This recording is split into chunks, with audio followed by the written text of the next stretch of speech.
এটাই বাস্তবতা। সূর্য যেরকম উঠে সূর্য আবার অস্ত যায়, আবার কিন্তু অস্ত গেলে আমি ভুলে যাবো যে সূর্য উঠবে না, ভুল কথা, সূর্য উঠতে পারে। আবার সূর্য উঠে গেছে আমি যদি মনে করি অস্ত আর যাবে না, তাও ভুল কথা, সূর্য অস্ত যাবে। কারণ পৃথিবী পরিবর্তনশীল, পৃথিবীর প্রতিদিন পরিবর্তন হচ্ছে ডে বাই ডে। আপনি আপনার বাচ্চাকে নিয়ে আসবেন, শিক্ষকের কাছে আপনি তুলে দিয়ে বলবেন যে আমার বাচ্চাকে আমি আপনার কাছে নিয়ে আসছি, বাচ্চা মানুষ হওয়ার জন্য যা যা করার দরকার আপনি করবেন। আমি অভিভাবক হিসাবে আপনাকে সাপোর্ট করছি।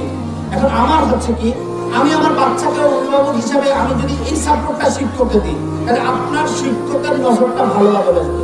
একজন মা এসে যদি বলে যে আমার বাচ্চাকে আপনার কাছে দিয়ে দিলাম, একে মানুষ করার জন্য আপনি যা দরকার তা করবেন। আমি জানি কোন শিক্ষক হিংস্র না, আমি জানি কোন শিক্ষক রাগান্বিত না, ক্রোধান্বিত না।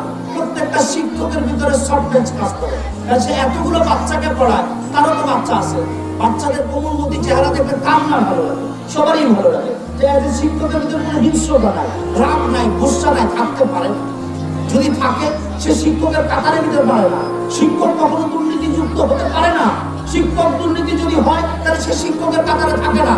শিক্ষক কখনো গীবত করতে পারে না, শিক্ষক কখনো শিকায়ত করতে পারে না, শিক্ষক কখনো সমালোচনা করতে পারে না। যদি সমালোচনা করে তাহলে সে শিক্ষার গুরু হিসাবে আছে, সমালোচনা করে সে আত্মসমালোচনা করবে, আঙ্গুলটা নিজের দিকে দেখাবে, কি আমার রং আছে, কি আমার রাইট আছে। আমার রং থাকলে আমি সলিউশন করবো, আমার রাইট থাকলে সে রাইটটাকে কাজে এগিয়ে নিয়ে যাবো।